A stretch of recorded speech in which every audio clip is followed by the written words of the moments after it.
close attention to all of the relationship issues. Deep apologies for starting way behind time, but don't worry, we'll make up for that in just a moment. We're going on to afterwards the relationship 360. We join Jimmy Disu on the discuss by 9 a.m. and thereafter we head on to travel and culture by 10. And by 11 a.m., the portal brought to you by the Lagos State Employment Trust Fund in collaboration with Nigeria Info. And we end it up with some very good music here on the Saturday morning show. Ladies and gentlemen, I have with me starting the Relationship 360 this very morning, having the conversation. Many of you joined us last week, and it was very, very emotional here in the studios last week. You know, hearing the stories, and the accusations that came up from the very show we had of mother and the father, a parent in the building, you know, telling us about their situation, you know, and it was all, I don't even know how to put it in words. But I have the Barrister Olumide with me this morning, and trust me, this morning is going to hopefully set things very straight. You know, we're going to touch that issue and make sure that we're going to make sure that the books are straight this morning. So pay attention to your radio, because in a very short while we're going on to that. Barry, so good morning. How are you doing today? Good morning. Awesome to see you. You're very excited already. No, I'm getting used to. I'm getting used to this side of it. One on this side, then Onyinye is not here anymore. So I'm trying to. You had to paint it like that. Yeah, I had to just stare a little. We've been doing this since, so don't be acting new, sir. Almost 4 years with someone. I'll be 5 years. Anyway, good morning, everyone. Thank you very much for tuning in again to Relationship 360. I will go straight to the point this morning. We appreciate you everywhere you are, all over the world. And last week, I think, let me give you the genesis. I was approached by Mr. Eddie and Mrs. Linda Digwe, the grandparents that came last week, and who said the story about how their granddaughter was kidnapped by Mr. Uchenaji, her biological father, after he was alleged to have murdered his wife in a spate of domestic violence, hitting her head on the wall. We had it was an uproar here. Everyone, in fact, the kind of calls, the kinds of messages, and I had to, over the week, do my investigation. First of all, I tried to help them stop any alleged abduction out of the country. You know, I had to put a stop to that, to try to now find out the real story, what happened. The alleged collaboration with the Zone 2 State Federal Command under the AIG, they alleged that police officers connived with the gentleman and to abduct their daughter. So this week was a week of discovery. I got their court documents, all what they had alleged. And fortunately, I was also able to get in contact with Mr. Uchenaji himself and his lawyer, Mr. Rotimi Adeniji, who happens to be with me here in the studio. And we also have Mr.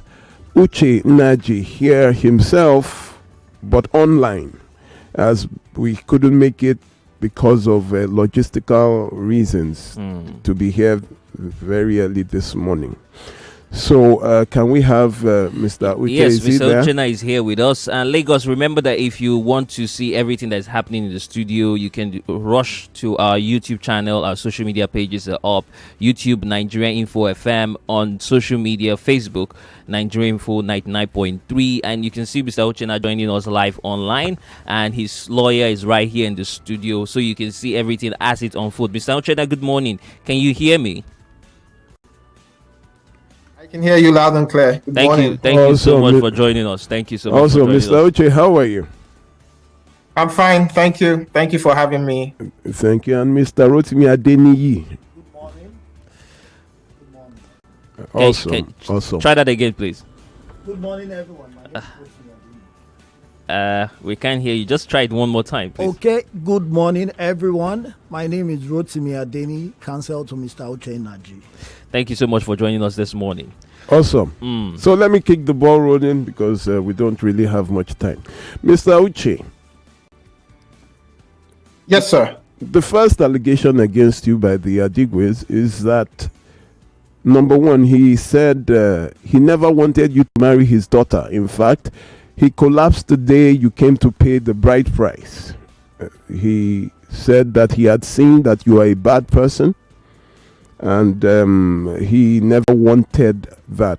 How was your experience at that time when you came to see your intending in-laws? What do you have to say to that? Please, Mr. Uche, if you can, please turn on your camera. It's very important at this very point in time. Thank you. Okay. Thank you. Go ahead, please. Okay. Thank you, Barrister Olumide, for that question. So,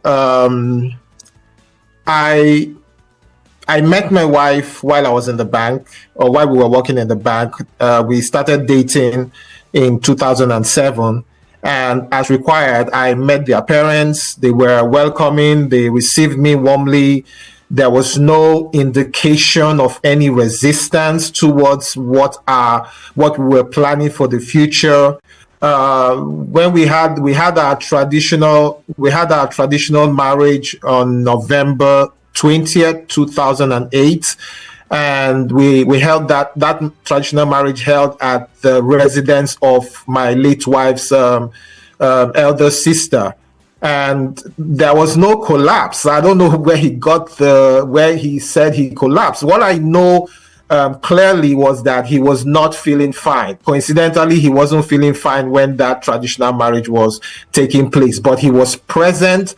I knelt down before him. My family met their own family. They paid the bride price there. We had the white wedding November 22nd, 2008. He was present. He was feeling better than the day we had the traditional marriage. So there was no incident. There was no collapse.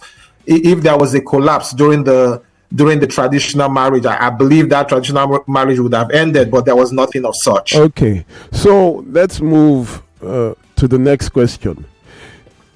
They allege that she was the one providing for the family and she was responsible. You were rather irresponsible for the upkeep of the home, as she was earning more than you were at that time. And even when you got a job at the oil company, you still were not responsible for the house. She was the one taking care of all the bills. Wow. So I don't know where to start from, but when I relocated to Port Harcourt, I mean, by virtue of marriage, and I got a job in Port Harcourt, because we were all working in the bank. And when I got married, let me make this clear. When I got married to my wife, she was an entry-level banker, right? She was an entry-level banker. I moved to Port Harcourt because couples are not, as per policy of the bank, couples are not required to be working in the same bank if they're married. So I resigned my appointment with the bank and I moved to Port Harcourt. I was working for an international oil company. I know I wouldn't want to mention the names, but I was working for an international oil company, and she came to Port Harcourt to join me. She resigned. Not that she resigned, she was transferred to the Port Harcourt branch of the bank. So I was working, she was working, and I wasn't jobless. I wonder how they would say that she was providing for the family or providing for my home. We had our responsibilities as husband and wife. And okay, it wasn't that you were not jobless, it was that you were making money and you were not spending on your home. So Barrister Olumide, my bank statement speaks a lot, right? I printed out my bank statement from 2013 to 2015. When we relocated to Abidjan, when I got transferred to Abidjan to another oil, to still working for the international oil company, my wife had to resign her job with the bank, and she came to join me in Abidjan with the children. Okay, while I was in Abidjan, and my bank statement is there. My legal counsel should be with my bank statement, and he can present it to you. My wife did not have a job in Abidjan because because of the language. The language they speak in Abidjan is French. So she found it very difficult to get a job. What I did and what I told my wife, what I assured her was, pending when you get a job, I will make a transfer of 100,000 naira at the time, 100,000 naira every month. Barrister Olumide, my bank statement. Okay. I would want to confirm that, Mr. Emmanuel. You can also confirm that these are bank statements from GTB. I'm looking at bank statements from this is January 2016. 2016. Okay, it's from 2013. From 2013 to 2015. 15, yes. Okay. So I have it here. I have your bank statement here. And I can confirm the transfer of 100,000 naira monthly. I had seen it. Yes. I had seen it so now I had to go and do some research to find that by December 2013 the dollar was 160 naira. At December 2013 the dollar was 160 naira to $1. The lowest point was in January, when the dollar was 156 naira 24 kobo. February it was 158, and by May it was 159. But by the closing of December 2013, the dollar was 160 naira to 1. So if you are to multiply that, you would see that you were giving her 100,000 naira divided by 160. That would be $625 every month, was what you were giving her. And that's correct. Then if you are to multiply, dollar today is 1,500 naira. So if you are to multiply $625 by 1,500 naira, that means you were giving her 937,500 per month in today's equivalent. Yes. I can confirm, Mr. Emmanuel, you can confirm the bank details there. I have gone through it and we circled that every month. So I can confirm that you were actually giving her money every month to the tune of 937,500 naira as at today. That's correct. And I just want to make another point here, right? Despite the fact she could not get a job while she was in Abidjan, like I said, because of the language barrier, it was difficult. She said she wanted to learn a skill. She wanted to learn a skill, and she wanted to learn cake baking, right? So, Barrister Olumide, what she did was she reached out to a friend of hers in Port Harcourt who was into cake baking. And she spoke to the lady. The lady guided her and told her, okay, this is how I learned. The lady told her she learned her baking skills in the United States, right? My late wife was planning to go to Port Harcourt to learn from this lady. She was looking at spending 1 or 2 months with her. And I told her that I wouldn't subscribe to the fact that you go to Port Harcourt, because not everybody will want to release their skills or their knowledge to you by virtue of not wanting competition. So I told her that I would rather want you to go to the United States to learn cake baking. But it's only I paid $1,200 for my late wife to go to the US, Wilton School, Illinois, to learn cake baking. And I present my counsel I presented the receipt to my counsel, and he should be with it in your studio. Yes, I have that. I have that in one of the documents I saw, that you actually paid for that. The receipt is also Is it with you? You cited it. Yes, I cited it. It's with me Yes. here. I'm arranging the paper. Lagos, there's so many documents here. The In fact, council if you came can here, see the table here, it's filled. it's full of papers, but I cited it and it is on my phone. But So I'm going to give it to you too to also cite. Go ahead, Mr. Go So ahead. I made that payment. We were in the US on vacation, right? We were in the US on vacation, and the plan was for her to remain in Illinois, in the US, while I come back with my kids back to Abidjan, right? But fortunately, we found out that she was pregnant in the US. And so we decided that, you know what, instead of leaving you behind, staying alone, because she was going to stay alone in Illinois, instead of leaving you behind and staying alone, let's all go back and let's postpone the training, right? And at least this was in 2014. But of course, unfortunately, in 2015, she died. So she never went for that training. But I made that payment. The receipt is there. And the reason why I'm making this point is that Mrs. Adigwe and her husband came last Saturday and said I was not contributing to the welfare of my family. I was not providing funds. My late wife was the one taking care of everything. Why will I, if that was what they felt, why would I go the extra mile to make sure that my late wife was comfortable? That's why the fact she did not have a job, I still made sure she had an income. Me, that's why it was coming from me. And I also went further to make sure, okay, you're not getting a job, you can learn a skill. And I paid for a skill, a training for her in the US. So how does one come to the studio last Saturday and say that I was not making any contribution to the home?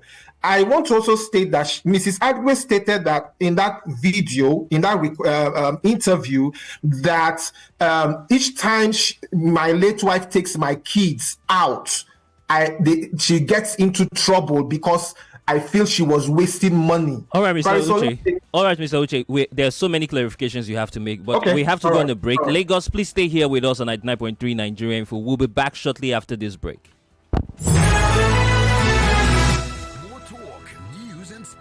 After this.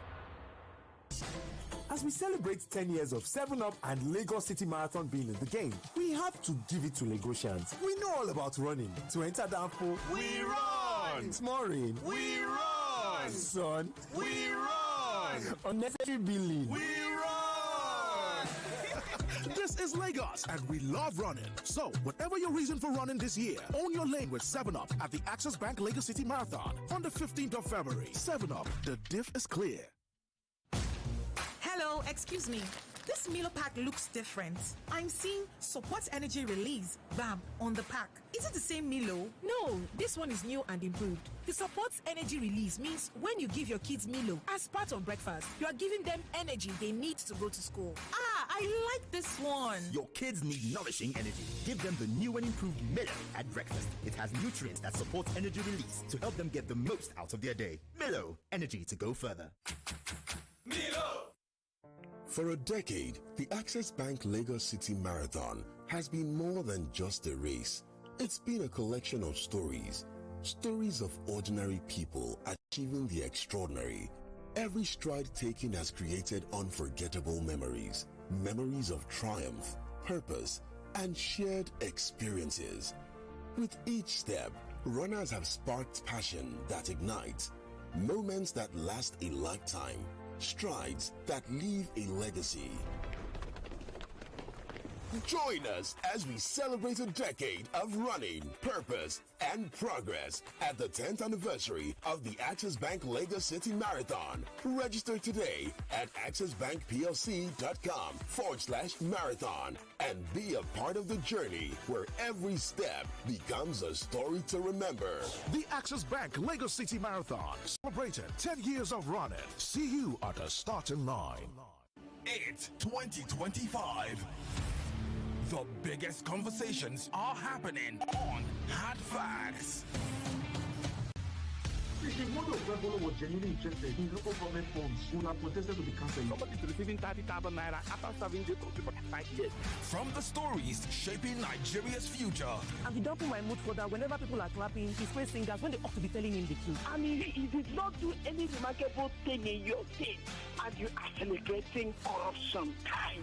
To real-time feedback from you, the citizens. There is propaganda. They can never make it work. I will not support that tax reform. If NBS is turning out very fake data to us, because this data lacks empirical evidence. We dig deep with the decision makers, hold the powerful accountable, and keep the conversation alive on social media. Join Mary Ann Okon every Monday to Friday, 3 p.m. to 6 p.m. for the most interesting news and current affairs show on radio. I'm so sorry. I hate it when people make assertions from very skewed and biased places. Hard Facts on Nigeria Info 99.3. Let's talk. My kids love tasty snacks, but many snacks are not so good for them. That's why I love the new Milo Anna Snacks. We love it, Mom. Yes, it's a delicious snack with the goodness of malt, milk, cocoa, and crunchy Niger-grown maize containing calcium, iron, and fiber. So, pack Milo and snacks in their lunchbox every day to help your kids refuel at break time and keep winning all day. Milo, energy to go further. Milo! Life can sometimes feel like a marathon, but one thing's for sure, running with friends feels better than running alone. So don't just run them with your Paddy of Life, Aquafina Premium Drinking Water. Your Paddy of Life. The 15th of February marks the 10th edition of the Access Bank Lagos City Marathon, and Aquafina has been the loyal paddy for 10 years, refreshing and hydrating runners every step of the way. There's no better time than now to run the Lagos City Marathon with Aquafina, your Paddy of Life. It is the season of love, ladies and gentlemen, and I have it under good authority to tell you that on Nigeria Info, one play is going to be shaking up your world. Don't miss out on your chance to win your share of 10 million naira. Yes, 10 with 6 zeros following it. Yeah, I did not stutter. You heard me properly. 10 million naira, all going down this Valentine's Day, the 14th of February 2025. Now, any ticket you purchase between now and the 14th of February 2025 automatically qualifies you for the Val Mega Jackpot. Now, to play, the parameters haven't changed. What are you waiting for? Pick up your phone, dial star 347 star 880 star 3 hash. That is star 347 star 880 star 3 hash. Or just go to the website at www.oneplay.ng. Oneplay.ng. Go to www.oneplay.ng. And of course, it will cost you 500 naira per ticket to play this game. You can play as many as 10 times. You can play as little as once. In a few seconds, however, your ticket will be in the draws. Now, the more tickets you purchase, the higher your chances of winning big. Now, Val Mega Jackpot. Whether you play via the website at www.oneplay.ng or you go by way of the USSD code, your chances of winning are pretty much the same. Now, remember to play responsibly and note that this game is only suitable for people who are above the age of 18. One Play is a registered trademark under Lasho Trading Services Limited, licensed by the Lagos State Lotteries and Gaming Commission. We are legit, so start playing and start winning. You are listening to your number one station for talk. Your number one station for talk. 99.3 Nigeria Info. Let's talk.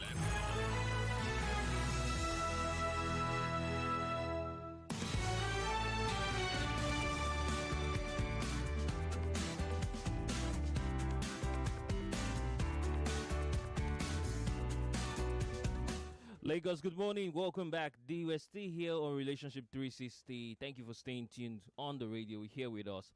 And as you know, we are looking at the case of the Adigwe's and all of the issues that had come out. If you were with us last week, you see that the parents did come here and made several allegations against the husband of their late daughter. And today we have the husband here, you refuting, or rather telling his own side of the story. He has made some clarifications, but then there are still more questions that needs answers. We have Barrister Olumide right here in the studio, and we have his lawyer with us right here in the studio. And No, Mr. not Oche. Barrister Olumide's lawyer.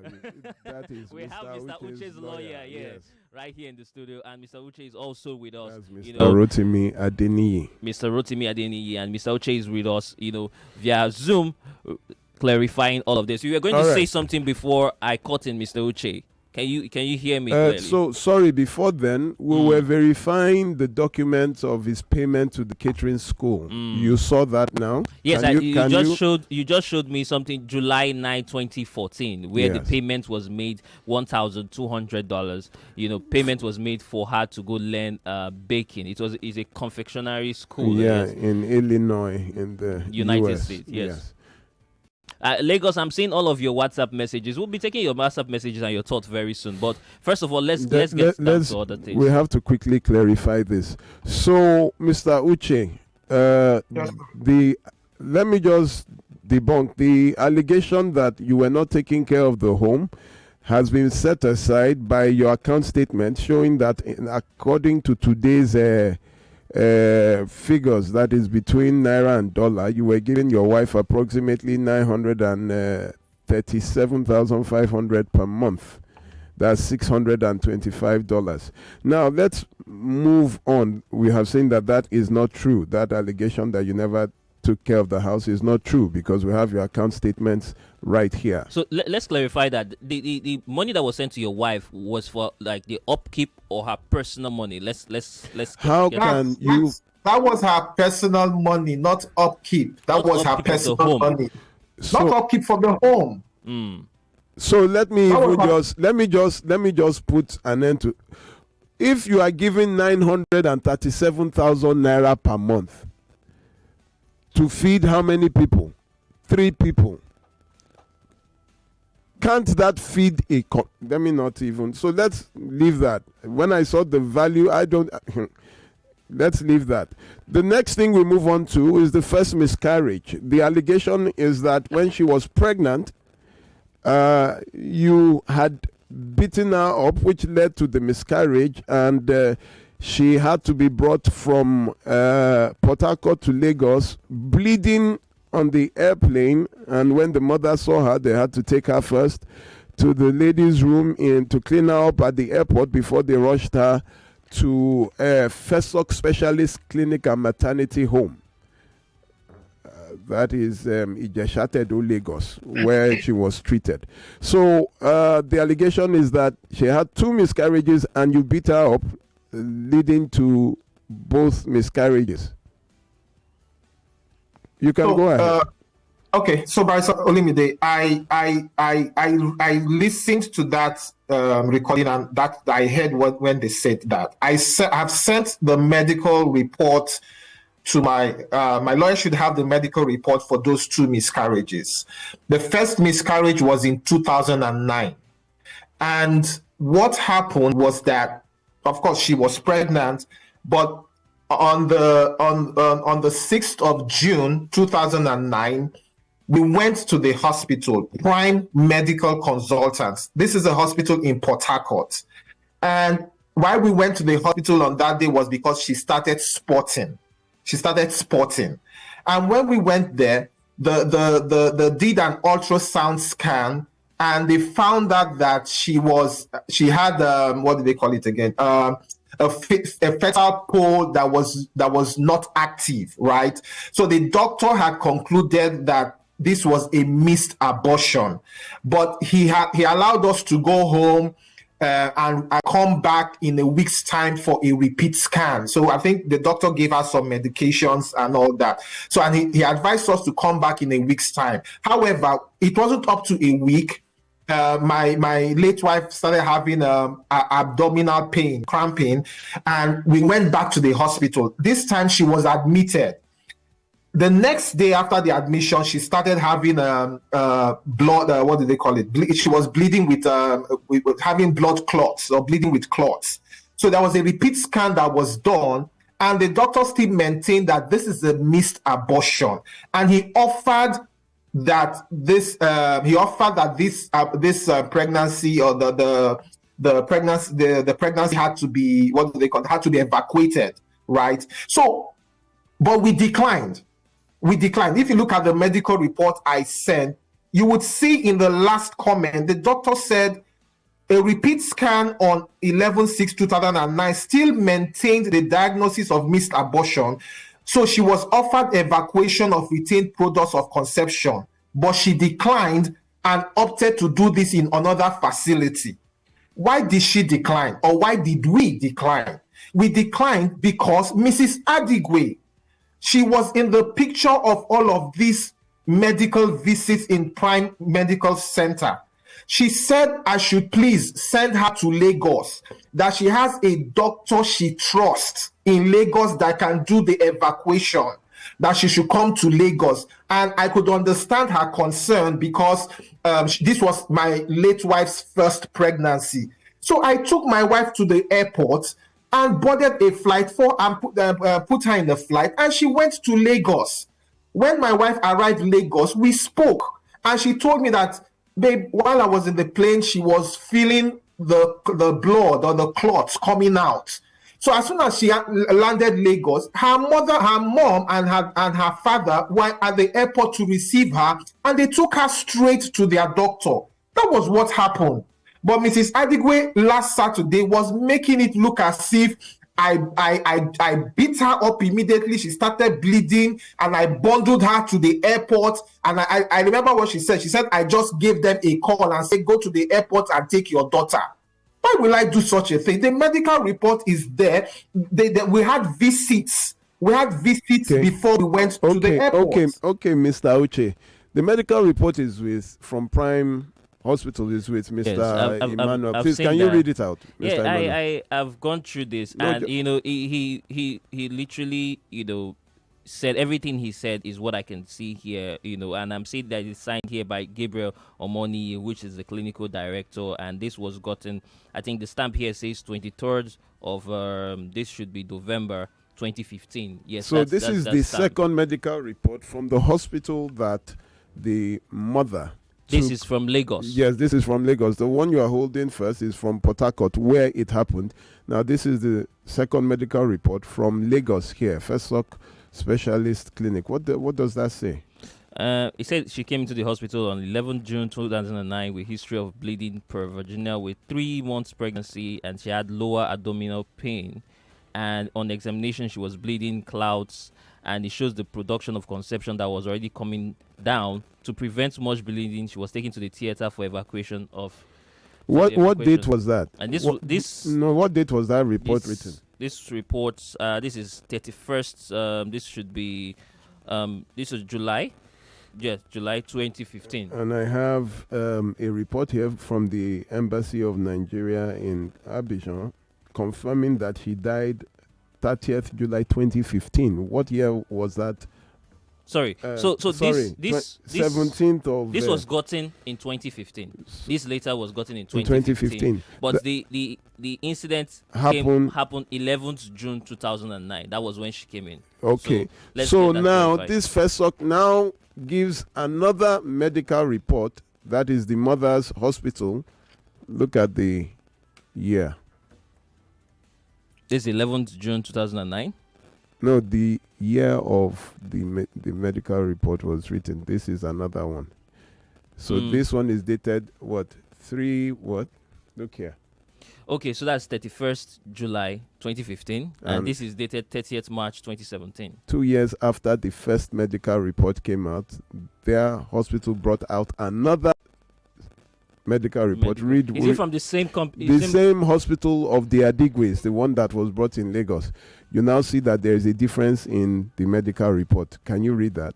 2 years after. So 2 years after, this second one says, Yemi Kayode, yes, the gynecologist who treated Mrs. Ifoma Naji, was brought into the hospital 11th June 2009, which collaborates with the last one, as a case of severe bleeding. That's when Mrs. Ifoma Naji was brought in to my hospital by her parents, Mr. Eddie Adigwe and Mrs. Maria Adigwe. She was seriously bleeding, and her clothes were soaked with blood. On examination, I discovered a 3-month-old fetus already soaked in blood, lying lifeless. Okay, you have to be fast now. Yeah, if she had trauma a few hours ago, because the bleeding started some hours ago and had lots of clots of blood. And if she had come to the hospital 3 hours ago, I would have been able to save the pregnancy. The only option was to evacuate. Mrs. Ifoma could not answer my question, but was crying, being in great pain. For my diagnosis, Mrs. Ifoma Naji started bleeding few hours before she was brought as a result of traumatic condition that appeared like she had an accident. Her condition did not warrant any delay than to take her straight to the theater to evacuate and save her life. Now, this is my problem with that. Can I have both? You gave a first medical report. All these was not there in 2015. Then 2 years later, you remember the name. You now remember that she had a traumatic accident. Why was it not in the first one? Do you understand? It is clearly an afterthought. Look at this. 31/7/2015. This hospital gave one medical report, to whom it may concern. 2 years later, they now give another, which is totally different from what they gave the first year. My question would be, what do they describe as an accident? That is the point. It changed to make it look like an accident. So, when I read it, I stapled it together that, okay, this is, until I now saw that they are 2 years apart. And why the change in story? So, I guess it was procured essentially to support their narrative. Let's even leave that. Let's go back to Mr. Uche. Uche. Go back to Mr. Uche. Okay. Go ahead. Okay, so the second, this miscarriage happened 2009. 2010, we had our first child. 2011, she had another miscarriage. This time around, she didn't go to Lagos.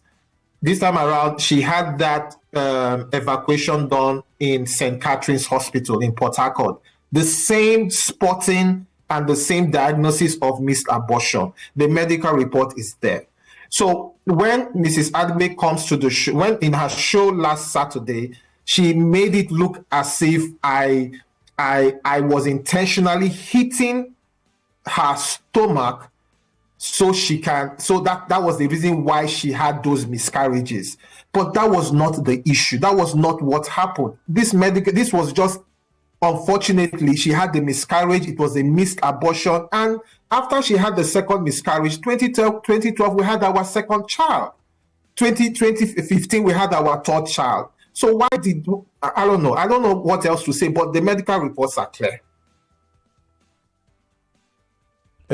Let me move straight to, you have the second medical report from Catherine's Hospital with yes, you. I do. I'm just going through it to properly understand it. The dates, its numbers. I'm trying to make sure I digest it and understand it very well. But you go ahead. No, I just need you to confirm that so that I can go ahead. We can come back to it. This is the second abortion. Missed abortion. That's the first time I would hear the term. I never knew there was a term like that. So what does that term really mean? Missed abortion. Can we get the clarification so we already understand, because many people really understand abortion, but for the case of a married woman, when we use the word abortion, it throws people off. Let's really understand what it means. So missed abortion is when a pregnancy stops developing, where the embryo or the fetus or the embryonic tissue or empty gestation sac remains in the uterus and the cervical OS is closed. So the symptoms include pain, bleeding, and no symptoms at all. What is the cause of a missed abortion? Causes of missed abortion generally are the same as those causing spontaneous abortion or early pregnancy failure.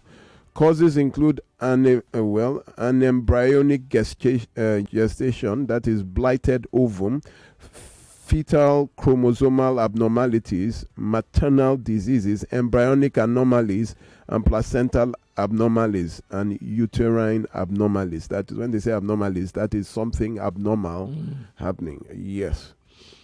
Okay, so Mr. So let me move straight again. So let's move to the part. But Mr. Olumide, Mr. Uche, in all of these incidents that happened, Did they say what was the reason? Like when you visited the hospital, they will usually diagnose, or did they say what was the issues, why she was having these incidents? Two missed abortions. Yes, why she was having these incidents? Did they clarify why? Because that is one of the reasons why people go there, to understand what must have prompted it. It was like something wrong in her body. Why couldn't it have been prevented the exactly. second time, you know? Well, I'm not a medical, I may not have that knowledge from a medical perspective, but what I was told, or my understanding was, this was just, they didn't see it as something that was abnormal. It was just an unfortunate situation that she had, that she was spotting, and it could, and of course, we knew that she was working in the bank, probably due to stress and all of that. But what I do know was that this was what happened. We went to the hospital and they did confirm that the pregnancy was not growing or was not viable. That was my understanding and what I was told at that time. So that's all I. So they didn't tell you that, this is caused by fibroid, because sometimes it can be all of these issues. We hear it's caused by fibroid. It's caused because this is happening in our uterus. Things are not matching, or she needs to, stuff like that. There's a chemical reaction. There was no explanation to that extent.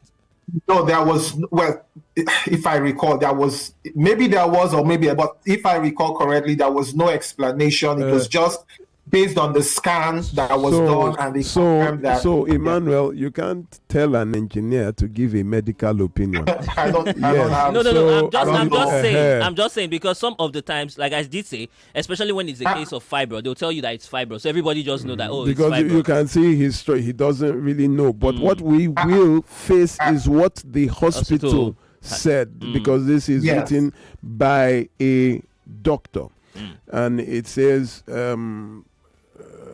the doctor just said sequel to the letter dated. The above named patient was presented to us on the 6th July 2011 and had a USS done, which revealed that she had a missed abortion. The patient preferred to wait for about 2 weeks before having an evacuation. A week later, she presented with lower abdominal pain and spotting. Evacuation was done on the 15th of July by Dr. Okoye, consultant obstetrician and gynecologist. The procedure was well tolerated. On the 1st of September, she gave birth to a 4.5 kilogram female after an uneventful antenatal period. Delivery was via emergency cesarean section due to cephalopelvic disproportion. Surgery was carried out by the same consultant. Immediate post-operative condition of both mother and newborn baby were satisfactory. She was discharged on the 6th of September. So I think there is no proof of abuse. We need proof, which there is none at this time. So, Mr. Uche, we were told that sequel to her dying, there was a spate of domestic violence in which you hit her head on the wall, which led to a blood clot in her head and eventually falling into a coma after an operation and dying. So please, can you go ahead to explain to us what happened? Why did you fight? Why the hitting of the head on the wall? So, there was no fight. There was no hitting of the head on the wall. On this day, 6th, I just want to make sure I get my dates correctly. 6th July 2015, right? I came back from work. She returned from the US after giving birth to our last daughter. She came back from the US March 2015.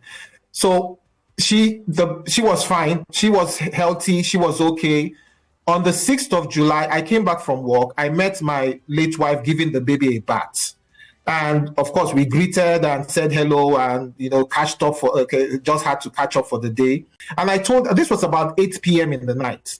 I told her I wanted to rush down to the salon to have a haircut because I was scheduled to make a trip to Nigeria the next day. So when I went to the salon, I got a call. Mr. Oche, you have 2 minutes for this, please. Okay, sorry. So we had where do I start? Okay, so when I got to the salon, I got a call from our the lady that was staying with us in the house, Victoria Esedebe. Victoria Esedebe is the niece of Mrs. Adigwe, so she was living with us. She called me and said that uncle, auntie is shouting her head. So I was like, what happened? Where is she? She said she's lying down in the room. That I should please, when I'm coming back, I should get some paracetamol. So when she gave me that information, I quickly left the salon and started coming back home. When I got back home, I saw my late wife lying on the bed. And I asked her what happened. She said while she was giving the baby a bath, she felt a sharp pain in her head. Mrs. Adigwe called me while I was going to the house, and she said, she called me and said, please, I should rush to the house that my late wife is in pain. So when I got to the house and she told me what happened, I now said, let's go to the hospital. In fact, it was Mrs. Adigwe that insisted that we must go to the hospital that night, that is probably high blood pressure. I took her to the hospital. There are 2 hospitals in Abidjan that were retained by my employers, Avicent and PISAM. On your show last Saturday, Mrs. Adigwe said I took her to an immunization center. I wish people can Google this hospital. So I took her to Avicent. Avicent is the hospital closer to my house at the time. So when I took her there, they admitted her, they checked her, and they put her to sleep and watched her overnight. During the night, she started vomiting and she still had that pain. So the doctor referred us to go to PISAM. PISAM is the second hospital for a brain scan. We went to PISAM for a brain scan and they diagnosed that she suffered a brain aneurysm. I have never heard of a brain aneurysm. That was my first time of hearing that. So the doctor explained to me, and she was still conscious, right? The doctor explained to me that it's an inflammation of the artery and it got ruptured. The artery got ruptured, but that's what they call a brain aneurysm. So there was no heat on the wall. The scans of my late wife's, the scan on her head is available for any doctor to review. Those scans are there with my lawyers. If there are doctors on this call, they can ask for those scans so that they can review. My wife suffered a brain aneurysm, and there was not hitting my wife on the wall. And mind you, let me just chip this in. I did say that Victoria Esedebe was the lady that was living with us 99.3 Nigeria Info. We'll be right back. It's 2025. The biggest conversations are happening on Hard Facts. If the model of Rebolo was genuinely interested in local government funds, would have protested to be cancelled. Somebody to receive 30,000 naira after serving jail for 5 years. From the stories shaping Nigeria's future. And he don't put my mood for that. Whenever people are clapping, he praise singers when they ought to be telling him the truth. I mean, he did not do any remarkable thing in your state, and you are celebrating corruption time. To real-time feedback from you, the citizens. There is propaganda. They can never make it work. I will not support that tax reform. If NBS is turning out very fake data to us, because this data lacks empirical evidence. We dig deep with the decision makers, hold the powerful accountable, and keep the conversation alive on social media. Join Mary Ann Okon every Monday to Friday, 3 p.m. to 6 p.m. for the most interesting news and current affairs show on radio. I'm so sorry. I hate it when people make assertions from very skewed and biased places. Hard Facts on Nigeria Info 99.3. Let's talk. Mr. Teacher, please, what happens when children come to school? How is it that they leave home very neat and return looking so different? Non-stop action, ma. All the learning and sports burn energy. So those sweat stains, torn uniforms, and dirty shoes, they show that your kid has been very active. Now, wow. Your kids need nourishing energy. Give them the new and improved Milo at breakfast. It has nutrients that support energy release to help them get the most out of their day. Milo, energy to go further. Milo! There are so many distractions that take away the attention of my family, from phone screens to work screens and others. But when my family hears this, when I cook with Devon Kings, we all come together to bond, taking away all distractions. Hey, no phones on my table, please. Oh yeah, let's eat. Cook up unbreakable buns with Devon King's range of cooking oil, margarine, spread, and seasoning. Great for bonding moments. Devon King's, taste that binds. Available across stores nationwide. Life can sometimes feel like a marathon, but one thing's for sure, running with friends feels better than running alone.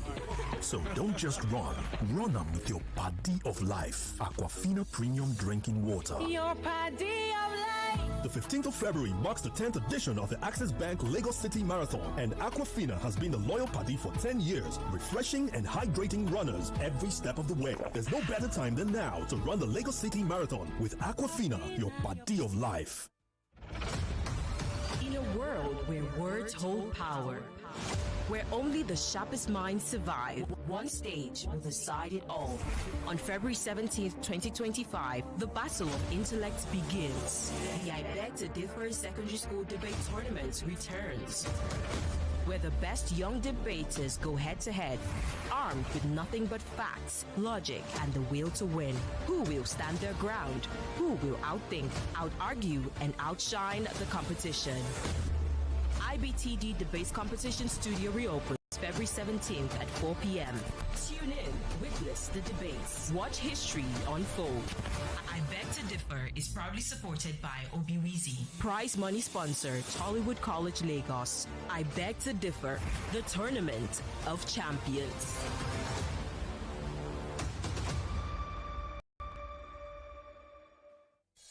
99.3 Nigeria Info, your number one station for talk. Let's talk.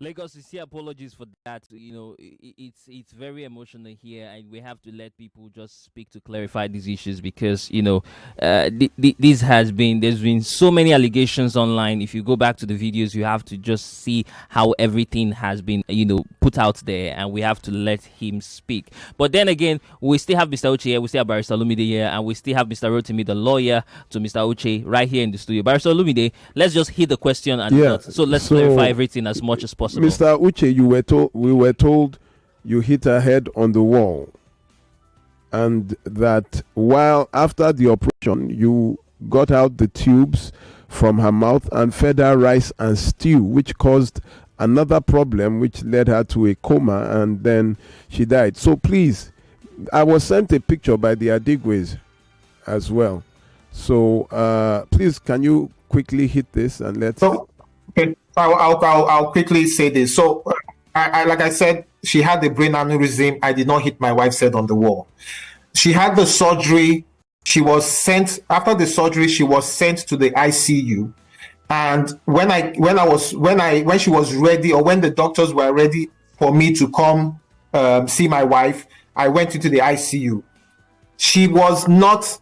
I did not remove any tube. Barrister Olumide, how can I go to an ICU in Pizam and remove a tube and feed my wife rice? Look at the picture. I was the one that sent that picture to Mrs. Adigwe. I said, while my wife was eating, I sent that picture to her so they can have some level of comfort that she was recovering. The doctors, it was that food that she ate in the hospital was provided by the hospital. If you look at the picture, does it look like food that will come from my home? If you look at the picture clearly, you would see that there is a foil paper, there is a bottle of water with a cup. Just look at the presentation of that meal. Does it look like food I will bring from my home? Will I go to an ICU unit and pull a tube from my late wife's mouth and give her rice and stew? So we have the picture here. All of us are looking at the picture. First of all, there are no tubes in her mouth, and it was mashed potato, eggs, and sauce, soup. It looked like soup. There was no tube in the mouth, and Mr. Adigwe was not feeding her. Show that to the camera so people. Yeah. This one. Okay, you can see that. There was no rice and stew. There was no tube in her mouth. And I also asked that question. that why would you go to a top class hospital, you bring in rice and then remove the tubes, and the doctors and nurses will be looking at you feeding rice and stew? That did not make sense to me. And from that photo, we can see that there's a monitor there. There's like a heart monitor. So if should anything happen there, one of the things is that it will trigger an alarm that will call in the doctors and the nurses. This did not even make sense because I was wondering how would he be allowed to while he was removing the tube, the alarms would have gone off. True. And then it will be supervised, because I'm looking at the hospital. This doesn't look like a small hospital. Yes, we even checked the first hospital you said you went to. You know, Emmanuel is a detective. Immediately you mentioned it, he had Googled it, brought up the picture of the hospital, the equipment, and it's not a small hospital. Yes, we're seeing the Avient Hospital here, and I can see pictures from 8 years ago, and from the equipment, ECG machines, I can see from 8 years ago. It still shows you that at that point in time, that these people were developing and had developed a lot. So it's not, I would say it's not even a small hospital. But let's go on. So the last one, Mrs. Adigwe said that you abused her. You threw a can of fleet at her face. Mr. Uche. A can of fleet. Fleet. Yes. Let me quickly just clarify that. So Victoria Isedebe, I mentioned the name Victoria Isedebe, and Victoria Isedebe was living in our house, and on this certain day we were in the living room. My late wife, Mrs. Adigwe, came to our house for Omogwo.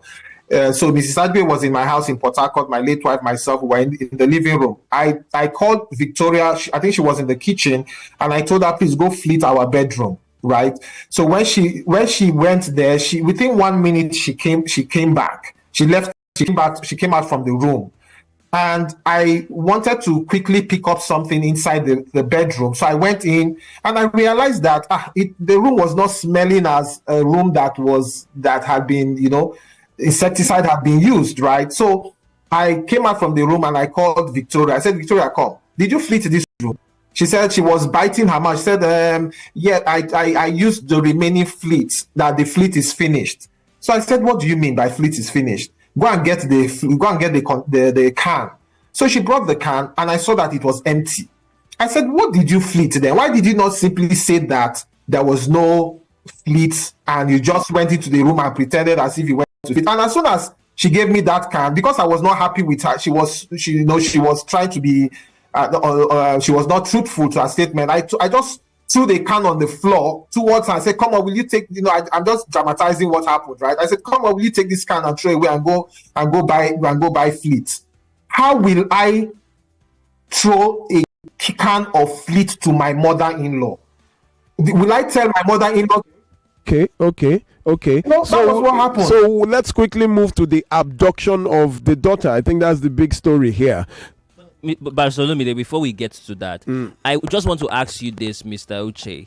Did you live peacefully with your wife? Because I understand that couples have issues, okay? It's not easy. Marriage is an institution, like they say. They usually have the back and forth arguments. Was there any case of you laying your hands on your wife?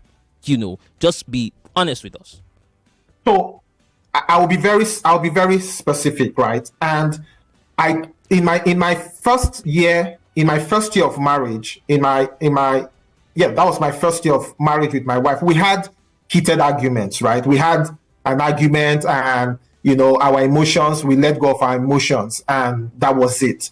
We were able to learn from it. We were able to understand how to manage our emotions, and we felt we were a young couple, and we were still trying to understand how to manage ourselves when it comes to disagreements. But I did not, and I have not been battering my wife. This has been their narrative. This has been the narrative of Mrs. Adigwe, that I've been battering my wife. And if you permit me, please, if you can permit me for just 2 minutes, I want to read a chart. I want to read a chart to the hearing of everybody. If you can permit me for 2 minutes. Go ahead, please, very quickly. So, when this allegation of battering and beating came after they took my daughter, I went to my late wife's mobile phone, because I felt that could it be that my late wife was sending messages to my to her mother or her siblings, indicating that I was battering her. I looked at my late wife's mobile phone. I was looking through her WhatsApp messages with her mother, with her siblings. There was no indication suggesting that I was maltreating my wife. I would say, fortunately, I came across a chat message on the 29th of May, 2015. 29th of May. This was less than 2 months before my wife died. 29th of May. A background of that chat message was that Mrs. Adwe was coming to Abidjan for the child dedication of my daughter.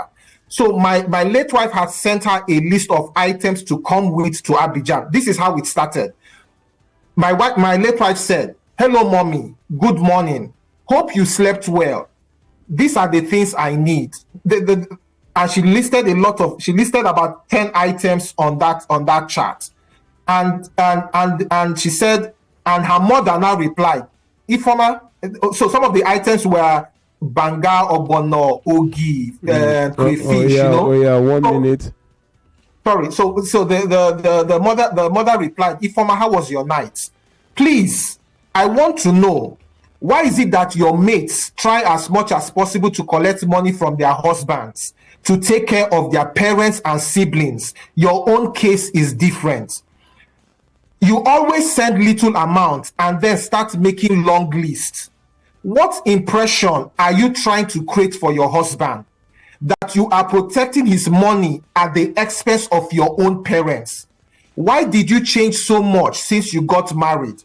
Then my late wife replied, Mommy, please, I send money for you to buy me things at a moment.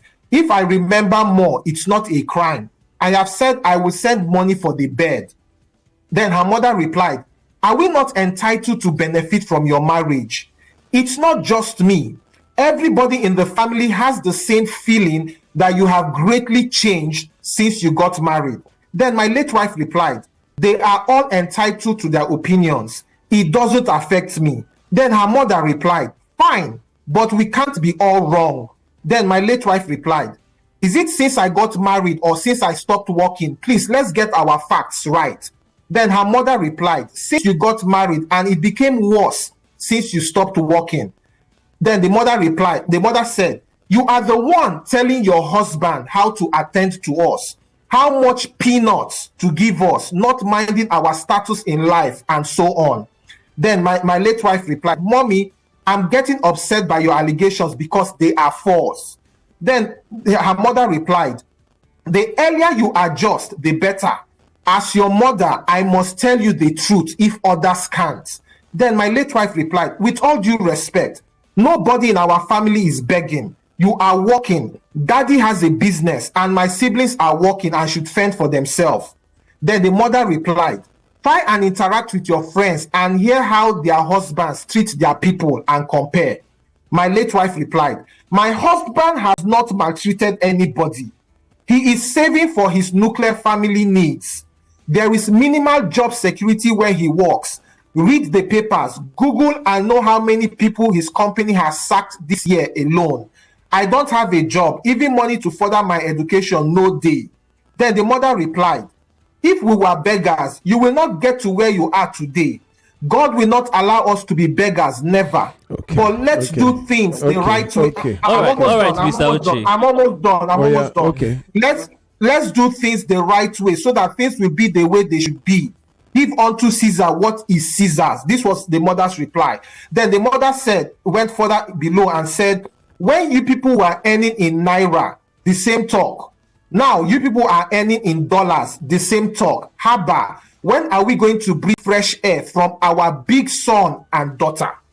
The reason why I'm bringing this chat message is because this was a chat message between my late wife and her mother, 29th of May. If I was battering and beating and wanting to kill her daughter, will Mrs. Adigwe send this chat message to my... This was how many months before she died? This was less than 2 months before she died. There was no mention. Yes. Okay. There was no mention of abuse there. Let's move on. Let's move on. There are so many so things. The abduction of your daughter by officers of Zone 2 Can you speak to that, or do I let the lawyer speak to that? I think I should allow my lawyer to speak to it. Okay, no, thank you. Barrister Rotimi Adeniyi, please, we have just 10 minutes for you to talk. And why I'm saying 10 minutes is that, to bring you all the way here and you're not saying anything. So let's quickly go about this, the abduction. Okay, thank you so much for this. Please move closer to your mic. Thank you so much for this opportunity. Clearly, the narrative by Mr. and Mrs. Adigwe is unfounded. Same is baseless. As you can see from all of the evidences in court and documents before this station, we have not been able to find one single shred of evidence connecting our client to the alleged battery or murder. The issue is a subject of litigation, and we believe the court will do the right thing. As regards the custody issue, we believe there's no issue of custody. That child was abducted, and our only prayer to court was for the release of that child. And that issue had been put to rest by the judgment dated August 6th, 2020.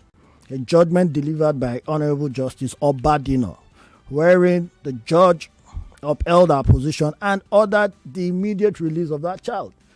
Since 2020, they have failed to comply with that directive.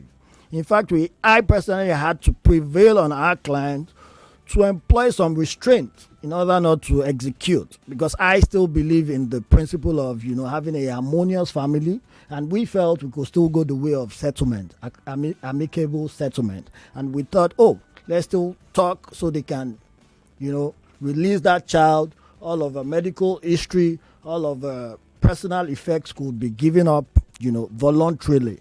But when that failed, reports got to us disturbing. What do you mean it failed? Yeah, after the court order, they did not. After the court order, we were supposed to execute, but they approached us and they said, we should indicate what day we would come pick up the child. Their lawyer at the time, a particular Barrister Tijani, who's a gentleman, approached us that they were going to abide by the judgment of that court. Apparently, it took about 2 weeks for them to approach the Court of Appeal to proceed to file a notice of appeal. We had more than enough time, but it was my personal intervention that, let's not use force, let's not use the police to retrieve that child. We may still need to communicate with them. Our medical records, our school records, because of all of that, I wanted a smooth transition. And they felt they were smart. They approached the Court of Appeal, filing a frivolous, appeal. And whilst we would say that appeal is still pending, there is no stay of execution whatsoever. And we believe the status quo is that child being with the legitimate father. The balance of convenience is for that child to be with the legitimate father. Aside that, I learned that there was a settlement. They wanted some money. They approached our client requesting for reimbursement for all of the expenditure on that child.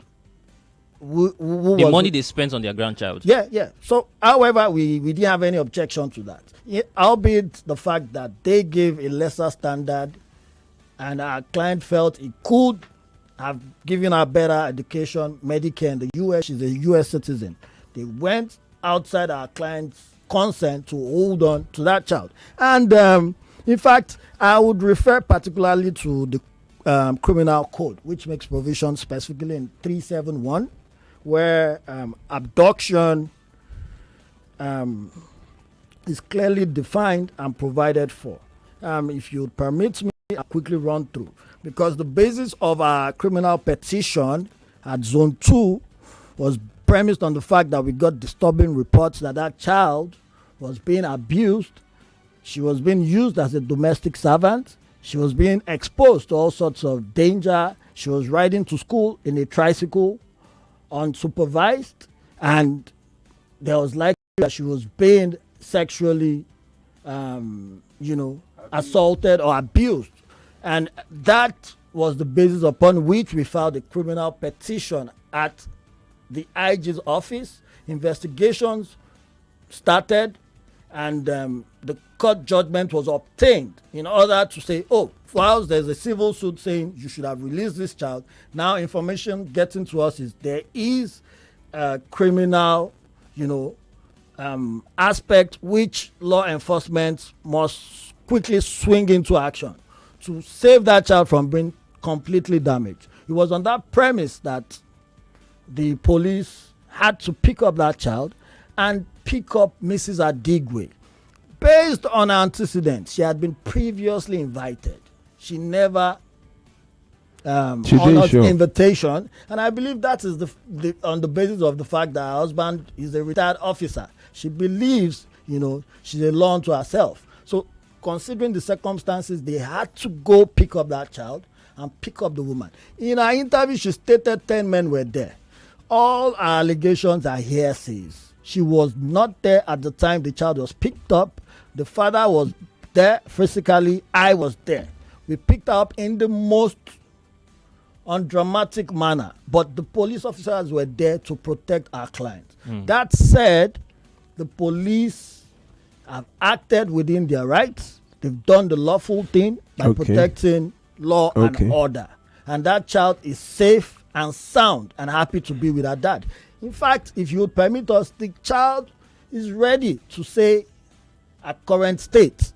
If she's happy being with her dad, or where is she currently? Where is she currently? She's with her dad. Hold on, sir. We can clarify that. Hold on. I learned that there were some social workers also involved from Lagos State there. Yeah, definitely. Of course, when it comes to the issues of children, it's a peculiar situation. Assessors and the family court has the mandate, to hear issues that has to do with children. And so we have reports from the social welfare, confirming that our client is fit and proper to have custody of his child. Okay, not a problem. Now the issue of the autopsy, how you refused to have that autopsy to determine the cause of death.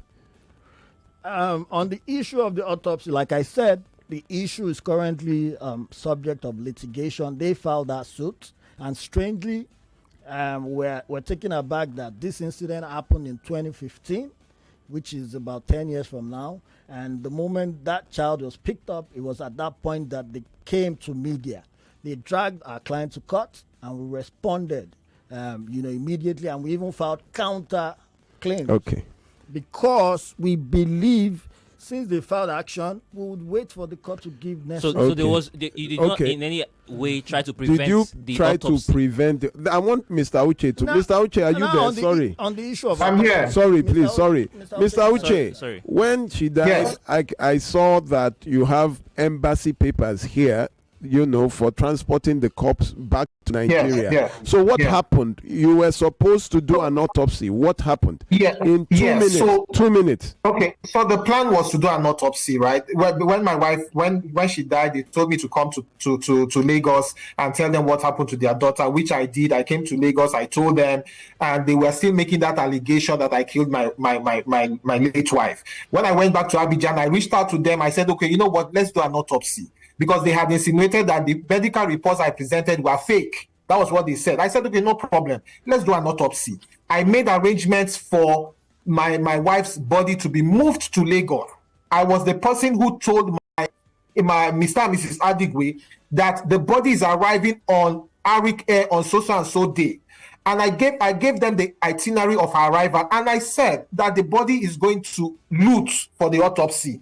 Arrangements had been made in Lut for the autopsy. Dr. Anunobi of Lut stated that both families should come with a medical representation, a representative for that autopsy to be carried out.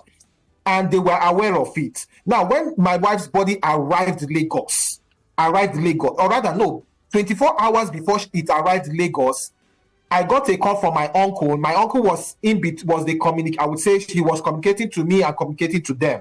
My uncle reached out to me and said, the Adigwe said they don't want to go to Lut again, that they want the body to come to Lagos Island Hospital for the autopsy. And I asked him why, what's the problem?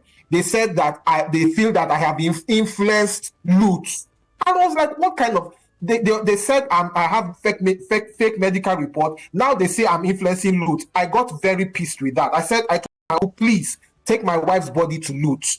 So he apparently told them, and they came to the airport that day. My wife's body arrived, and they hijacked the body at Lagos International Airport. They hijacked the body and took the body of my wife to the caring group in Lagos Island. That was where they deposited the body of my wife. No autopsy was done. How when you say hijack how do they hijack a body? Yeah. My uncle was at the airport, so the documents that was supposed to be that accompanied her body. Let me put it this way: an uncle, a church friend of mine was the one that accompanied the body to Lagos. My uncle called me and said that Mr. Adigwe and some group of people, it looks like they were thugs, that they were standing at a certain distance, also where the body, I don't know how the body is moved within International Airport, but I think they move caskets at a certain section. So they were in that area waiting for the body, and my uncle and one of his friends were there. They were supposed to hand over the body to my uncle so he can move it to loot with the ambulance that was standing by. When he was about to do that, Mr. Adigwe and his group of people stormed that area and chased my uncle away and took possession of the body, and also took possession of the ambulance that was contracted by my employers. So they put the body in that same ambulance and now drove off. It was while they were driving to the mortuary, or their own preferred mortuary. The owner of the ambulance, of course, my employers were aware about what happened at the airport, so they reached out to the owner of the ambulance because it was under contract for them to deliver the body as per the contract. So they reached out to him. The owner of the ambulance called his driver and said, "What's going on?" The driver told him that my late wife's family members are inside the car. They said we're coming to Lagos Island mortuary caring group. They went to the caring group. Luckily, the caring the owner of the mortuary's office. We don't even have up to that time. Yeah. Okay. We are going on a break. So we have to go on a break. But when we do come back from this break, we'll just have to, tie all the loose everything and everything ends. So we have to, follow the time approximately. Right. Lagos, we're going on a very short break. Please stay here. We're still answering your questions. I can see your questions on WhatsApp. I can see your questions on YouTube. We're following all of your questions and providing feedback, and asking all of the questions that you're putting out there. So you can also share your questions there. We'll get in touch with you. We'll be right back shortly after this break. Don't go nowhere. One station for talk. 99.3 Nigeria Info. 99.3 Nigeria Info. Let's talk.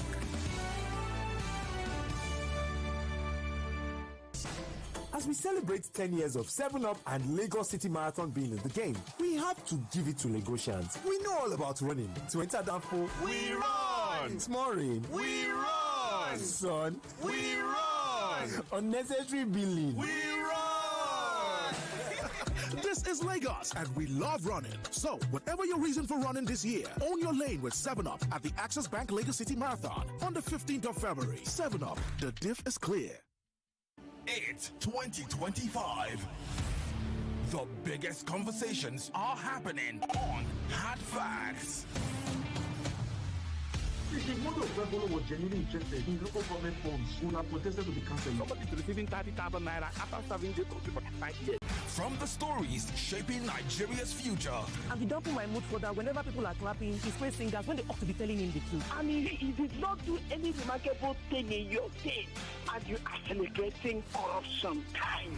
To real-time feedback from you, the citizens. There is propaganda. They can never make it work. I will not support that tax reform. If NBS is turning out very fake data to us, because this data lacks empirical evidence. We dig deep with the decision makers, hold the powerful accountable, and keep the conversation alive on social media. Join Mary Ann Okon every Monday to Friday, 3 p.m. to 6 p.m. for the most interesting news and current affairs show on radio. I'm so sorry. I hate it when people make assertions from very skewed and biased places. Hard facts on Nigeria Info 99.3. Let's talk. Hello, excuse me. This Milo pack looks different. I'm seeing support energy release, bam, on the pack. Is it the same Milo? No, this one is new and improved.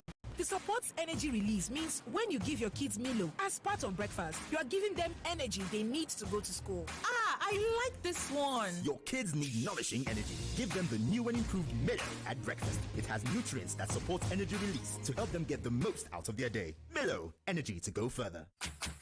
Milo! For a decade, the Access Bank Lagos City Marathon has been more than just a race. It's been a collection of stories of ordinary people achieving the extraordinary. Every stride taken has created unforgettable memories. Memories of triumph, purpose, and shared experiences. With each step, runners have sparked passion that ignites, moments that last a lifetime, strides that leave a legacy.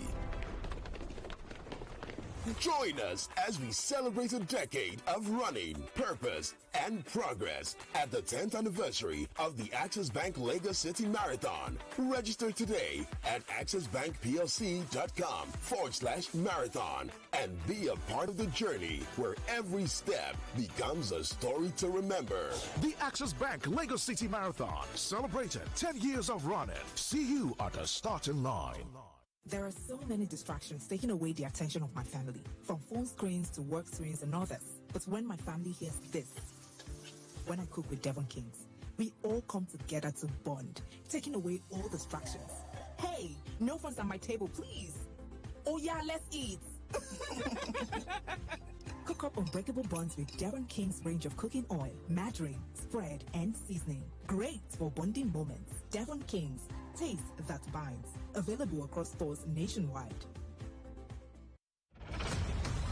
In a world where words hold power, where only the sharpest minds survive, one stage will decide it all. On February 17th, 2025, the battle of intellect begins. The I Beg to Differ Secondary School Debate Tournament returns, where the best young debaters go head-to-head, armed with nothing but facts, logic, and the will to win. Who will stand their ground? Who will outthink, out-argue, and outshine the competition? IBTD Debates Competition Studio reopens February 17th at 4 p.m. Tune in, witness the debates, watch history unfold.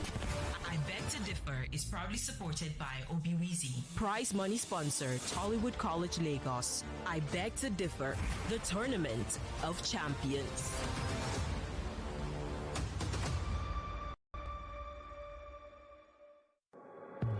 .3 Nigeria Info. Your number one station for talk. Let's talk. Let's talk.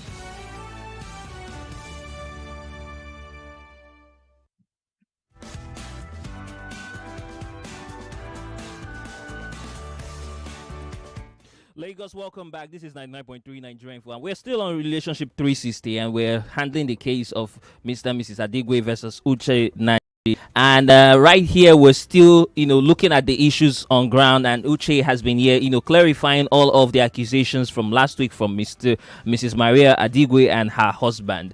I will go to you now, Barrister Rotimi. There's so many. No, hold on, no. He was still talking. Oh, yes. Uche was still talking while we left. Okay. Yeah.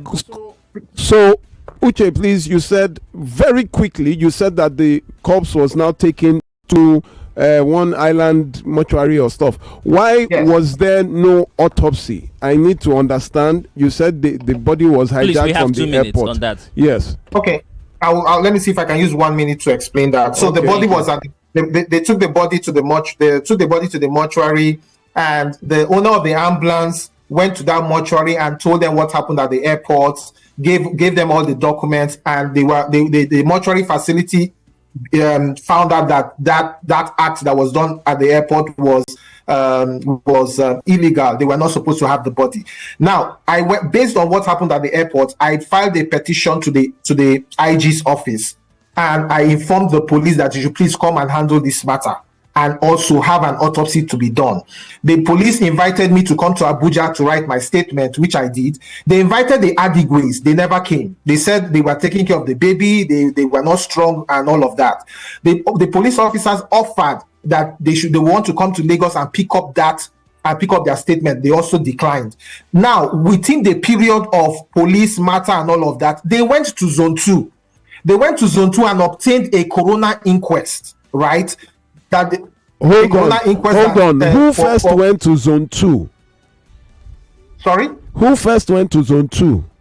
They went to Zone 2. I didn't go to Zone 2. I went to Abuja. I went to the IG's office. That's why I filed my petition. They were the ones that first went to Zone 2. Yes, they are the ones that went to Zone 2. Okay, go ahead. They went to Zone 2, and I saw a coroner inquest document that was sent to me. I sent those documents to my lawyer. My lawyer said the Zone 2 and IG office cannot handle two matters the same matters and all of that. That he was going to speak to Zone 2. So when they reached out to he was going to speak to IG's office. Then IG now asked for the file to be transferred to Abuja. That was how the file went to Abuja. They were supposed to do an autopsy, but Mrs. Adigwe and Mr. Adigwe declined working with the police, not knowing that they went to court. While this whole police matter was going on, they had filed documents in court preventing me from. They said they filed what I can't. Maybe my lawyer will be able to explain that. But they filed a document in court. 2 months after they filed that document, they filed another amendment saying that they are no longer interested in autopsy. The documents are there. They are no longer interested in autopsy. And what was their reason? Their reason was that they feel that the police, the mortuary, and Uchenna Naji must have tampered with their daughter's body to cover the truth. That's all I can say. That was the reason why they refused to do the autopsy. So they are the ones that opted out from the autopsy, and they made that same oral argument in front of Justice. What's her name again? Justice Harrison. They made that same oral argument. Justice Harrison told them, "Are you sure you don't want an autopsy to be done?" This was after my wife's body was in the mortuary for 1 year, 6 months. And Justice Harrison said, "Are you sure?" And Mrs. Adigwe stood up in court and said, "No, we don't want the autopsy again. Let's go and lay our daughter to rest. We don't believe that we'll get any results because the body has been in the mortuary because we are short of time. I heard that arrangements had already been made and a place was already dug for the burial." So I wanted to that now. We have 2 minutes. Sorry, do you know that when they went back to that mortuary where they deposited the body? They went back to the mortuary, and the mortuary attendants told them, "Oh, you need to reach out to Uche." This was 2 days after. This was 2 days after that incident at the airport.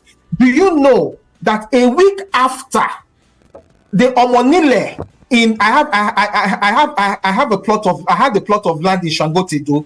The Omonile called me and said, "Oga Uche, this place where they dig, they know they bury anybody for this community." And I said, "Which place what are you talking about?" He said, "That the grave, where they won't bury your wife." I said, "Which grave? Who dig grave?" He said, "Mama and Papa come here, come dig grave." I said, "How?" He said that they came to and of course my mother-in-law, my Mrs. Adigwe, had access to my land, because the reason why she had access was because he was the one supervising the project. I was sending her money. It's in my bank statement. I was sending her money to supervise my project when I was building. She came to your show last Saturday and said she built the house. Anyway, that's by the way. So she had access to that land. And when the Omonile called me, he said, "Mama and Papa came here to dig the grave, and they said that is the place I want to bury, lay my wife to rest." And I told the Omonile, "Please, I did not send anybody to dig a grave." How long after the body landed was this? Sorry, come again. How long after the body landed Nigeria did they go and dig a grave to bury? I don't even know that they had dug the grave. It was their money. You don't understand my question. The body was supposed to have come to Nigeria for an autopsy at Luth. The body was not taken. When did you now hear that they had already dug a grave? How long after? 1 week after the body arrived in Lagos. They had already dug a grave? They had dug a grave. I now tied it. Remember, when the Omonile gave me the dates, I now tied it it was that same day they came to the mortuary to ask to take the body of my wife. That was the day they were planning to go and bury. That was the how can we bury, like do a service or on the land? Sorry, come again. They were to do a burial service on the land? Not on the land. They were going to bury her on that land. Okay. They had dug the grave. Okay. They were going to bury her on that land. So I never knew they had dug that grave. Now, I did my own searching, my findings, and I found out that the Adigwes had hired 9 lawyers on this matter. The first lawyer was Mr. Festus Keyamo himself, who dropped the matter after. Then they hired Mrs. Aro Bakari, who dropped the matter. Then Mr. Taiwo, that is Barrister Taiwo Adedeji, who dropped the matter. Then another Barrister Deola Shaba, who dropped the matter. And another barrister, Mr. L.A. Tijani, who dropped the matter. And Mr. B.A. Ogundare, that's barrister, dropped the matter. Another Adebo Ale Adenigbade and co., who took the matter and dropped the matter. And Obafemi Oluwole, another 9 different lawyers on this matter who kept dropping the matter. The first one was Festus Keyamo himself. And you, Mr. Rotimi, have been the only lawyer or the only counsel on record. Yes, we've handled this matter from inception and we've continued to be the lawyers. All right. So we have just Barrister Olumide, yes. If you can give me 1 minute. Okay? That is all you have. That's all. Yes, 1 minute. Okay, if I may. I just want to make some points before I hand this over to you, right? Mrs. Adigwe said in your interview yesterday that my late wife bought the land for me. The land documents are with my lawyers. My lawyer, he can present it to you. I bought that land in 2007. I got married to my late wife in 2008. The documents are there. Mrs. Adigwe said in your show that I remarried while my late wife was in the mortuary. My late wife was buried December 9th, 2016. I remarried November 29th, 2018. And I did my white wedding January 12th, 2019. I did not get married while my wife was in the mortuary. My marriage certificate is there with my lawyer. He can present it to you.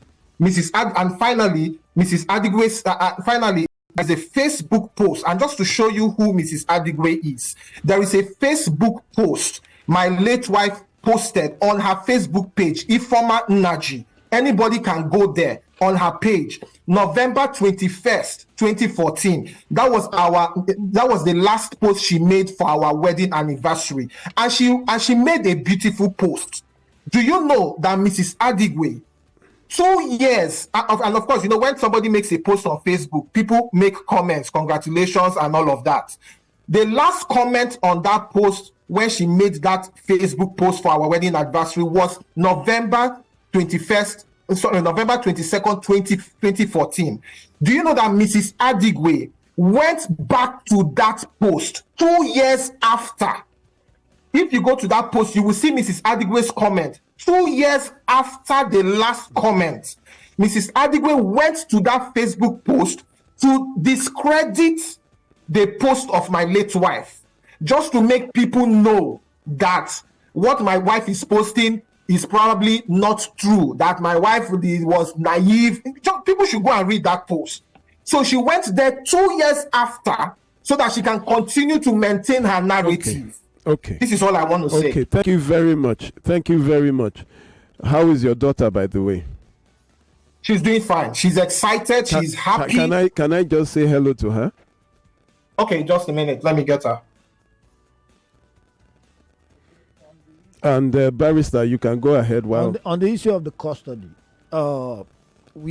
or the autopsy, right? That has also been settled. They waived their right to conduct an autopsy on that body. Okay, she's here. Chigozie, how are you? I'm fine. I'm really fine. You have to say you are really fine. So how are you enjoying bonding with your father? Really good. How is everything? How are you doing? I'm doing well. Okay. How is your stepmother? Hope there is no problem. No, there is not. Oh, okay. You have been gisting with her on the phone. No problem. Do you miss Nigeria? No, who said she's in? Let's just. Let me just go straight. Chigozie, I just wanted to be sure that you were fine and everything is okay. I've been hearing the voice of your father. I wanted to hear your voice to be sure that you are not hurt, to be sure that you are being taken care of. Hello? Yes. That works. Unfortunately, we are out of time. Today, I said I wanted to hear your voice to be sure that you are okay and you are being properly taken care of. I'm really okay and they're really taking care of me. All right. Thank you very much. Because I will be talking to you after. So 2 minutes, lawyer, before I wrap up. I wrap up. I need to wrap up. Okay, I wanted to read the section of the criminal code that says any person who with intent of deprive any parent, guardian or other person who has the lawful care or charge of a child under the age of 12 years of possession of such child, or with intent to steal any article upon or about the person of any such child, forcibly or fraudulently takes, entices away or detains the child, or receives or harbors the child, knowing it to have been so taken or enticed away or detained, is guilty of a felony and is liable to imprisonment for 14 years. The crux of this provision is we have filed a criminal petition and we believe the young child should get justice. She's been taken 10 years of her life. She's been deprived of the care and love of her father and her older siblings. And we believe that this matter should be prosecuted and Mrs. Adigwe brought to book. That is our position. And also to add, please permit me, this text, I may not be able to go the entire length, but to show the kind of people the Adigwes are. They are contemptuous people. They are gold diggers. They are. You cannot go there. You cannot go there. Barrister Rotimi. But even they lack the moral stand, because even before the court, we had filed processes showing that Mr. Adigwe, even in the text messages between Mrs. Adigwe and the daughter, at some point had STD. And the text is here. Okay, and this is the basis upon which we are saying you know what we do. The thing is that Nigeria Info is only doing this so that we can put this and clear this out. Okay, make sure that every party come to the light and this matter comes to the light. Okay? I am going to wrap up. So it's not now. a personal thing. Let's not bring personal issues. This case will continue in court. I am. Okay. Because they made direct insults on the parents of Mr. Naji. They allege that the father was a batterer, that the mother abandoned the man. So my take is, if they had that opportunity to throw aspersions and slander because somebody hold on. This forms part of the records of Mr. Thank you, Barrister Rotimi. Thank you, Barrister Rotimi. Now I will just wrap this up. Please. Because somebody jumped in mud does not mean we should also jump in the same mud. But here we go. I was approached by Mr. and Mrs. Adigwe on recommendation from one of the people that listen to this program. And they came to me crying and really passionate that their daughter had been abducted, their granddaughter had been abducted. And the way it was presented to me, I was so mad that immediately I myself got them and took them straight to a commissioner of police and also blacklisted Mr. Uche, saying that this guy wants to take this child out of the country, and I made sure that the name was blacklisted in immigration so that if he will try to travel, he will not travel. So I did all this out of the sentiment of someone who is 73, a 73-year-old man and a 60-something-year-old woman who were really crying, and they showed me their own court documents, they sent it to me, not a problem. But after this, I now got across to the lawyer of Mr. He was the one that reached out to me and said, can we have a minute with you? And they brought their own documents. They brought everything because they had listened to them, and I went through both documents. I called Mr. and Mrs. Adigwe that I am going to meet with this gentleman and his lawyer on Tuesday. So I want to hear what they have to say, and this is where I started having a problem with them. The moment I mentioned to them that I was going to meet with, they just changed. They said I should not meet with them nor listen to what they have to say, that they will lie, that they've bought the police, they've bought the judiciary, and they were going to buy me. I said no problem. Let me hear what they have to say. Natural justice, you must listen to both sides. And then they started bombarding me with messages saying, well, if I must meet with Mr. Uche, they must be there. And I said, when you met with me, were they there? No. So what do you want to come and do in my office? You want to come and fight? I said, I will meet with them, I will hear them out, because before you call somebody a murderer, that he killed his wife, I better had been damn sure, because it was on my program you did that. When I saw the court documents that this child had even been awarded to them by court in 2020, I first of all was weak.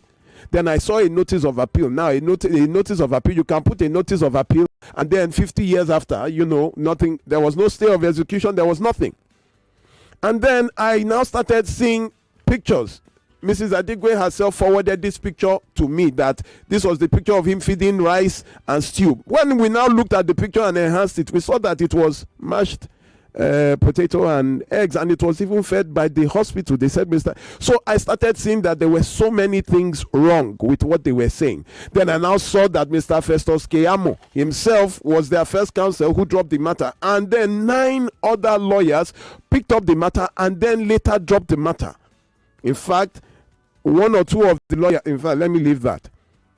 So I decided that I must bring this gentleman up here to also give his defense, so that you will judge for yourselves. You cannot call a dog a bad name to kill it. I find, and then I had not even said anything to the Adigwes on my findings. I was quiet for 2 days, and next thing I saw a barrage of messages. They started saying, I regret coming to you, I regret telling you Barrister Olumide, Mr. Naji has paid you. I had not even told them anything of my findings. I just said they should give me some time to verify all this documentation, and that is how they started attacking me. And that was my red flag, that these people, how can you tell me, cover my eyes and tell me where to look, that I can't look here, I can't look there, I must look here. I said, no way. I was at Zone 2 day before yesterday. I was at Luth yesterday. Ladies and gentlemen, this way I will tell you that I find no credibility in all the allegations. They have been they were the ones that even first went to the same Zone 2. They came to come and criticize on this program, and this station will not let somebody come and use this station as a means to spread false news. I followed the facts. I am not for or against any of them. I am just here for truth. And when I found out that this thing there is no proof of the abuse, even in their own medical reports that they brought to me, that the doctor or gynecologist changed the story 2 years after. Again, brought another, it was just full of irregularities. And then the fact that there was one of their nieces, the Adigwe's nieces, that was living with these people in the final 4 years, and that girl did not allege any domestic violence. Her name is it Victoria? She was living with them. Why hasn't she come out to say, yes, this is domestic violence and abuse? The man, their daughter, a doctor, also came to Abidjan. That is Mrs. Adigwe's daughter, who is a doctor, also flew into Abidjan to see and she did not allege any domestic violence and abuse. So why would you come on air and use this place to call a man a murderer without proof? I had to block, and I told them this is the last time you would ever get across to me. I had to block both of them. The way they attacked me for listening to this man's story. Listen, my bank account is still the same. I can probably, I had to stop all the newspapers. 5 different newspapers wanted to publish this. I had to stop them, that I find irregularities. People wanted to donate so that I pick up this course. I had to tell them, please don't send any money for this. So on Monday, that I have found some irregularities. So ladies and gentlemen, I find that this is not credible at all. Did you think I would not investigate? Do you think I'm those kind of lawyers that you come and you turn their heads and they will start turning around and start propagating lies? That is not the kind of person I am. Thank you, everybody. I keep telling anyone that comes along my way. Okay, I have 1 minute, and that is the end of the program. 1 minute. Okay. If you lie to me, nothing I do for you will work. Happy Valentine's Day this Friday to everybody. Next week, Saturday, is the 3rd Saturday of the month. Ordinarily, there will be the purple curtain, but it will not hold. I would be at Harvester City Church, plots 1 and 2 Harvester Cities close, off Adebayo Street, by famous bus stop Pedro, Shomolu. I will be there from 1 p.m. speaking at a lunch. You are all free to attend. I will teach and answer your questions. You are supposed to be at the Purple Curtain. It will not hold this Saturday. I will be at the Harvester City Church in Shomolu. Please join me there 1 p.m. I will be there and to talk and also to answer all your questions. You can follow me on YouTube and Facebook at Barrister Olumide, where I talk and I give you some snippets. For those that might want to reach out to me, 0909 3214 942. 0909 3214 942. For those that might want to reach out to me. In fact, I'm just, this has not happened on this station before. I am very upset. Yes, and I have to come in here and say that as much as possible, Nigeria Info has done, its duty to make sure that every party come out both to sides air, of the story. you were hearing both sides of the story. They say there are 3 sides to a story. We've heard both sides. It's left for you to do what you may with the information part. But the thing is that we've done our part to bring both sides. You've heard both sides of the story. It's left for you to judge the case. You can follow the case up because, of course, there's still litigation. They're still going to court, so you can follow through. The lawyer is there. Barrister Rotimi, Mr. Uche is here. But Nigeria has done. Nigeria Info has done his own bet. We have no personal interest in this matter. It's sad. It's very sad, but this is as far as we can go. Thank you so much to Mr. Uche. Thank you so much to Mrs. Adigwe that approached us. This case is out there right now. Barrister Olumide, thank you so much. Yes. Thank you for doing your duty. Now I call on the Nigerian Immigration Service to release the embargo on Mr. When I don't carry person, almost kill and finish. To come say no be so. You go do the right thing. That's last. Yes, please again, join me this Saturday at the Harvester City Church, Shomolu. I will be there and I will start speaking at 1 p.m. Thank you so much. There will be no purple curtain this Saturday. The Daily Digest is up next with Jimmy Desu. Thank you very much. Conversations are happening on Hard Facts. 99.3 Nigeria Info. We are more than just radio. Subscribe to our YouTube channel at Nigeria Info FM. Check us out on Facebook at Nigeria Info 99.3. Follow us on Twitter at Nigeria Info FM and on Instagram at Nigeria Info FM Lagos for live updates as it happens. 99.3 Nigeria Info.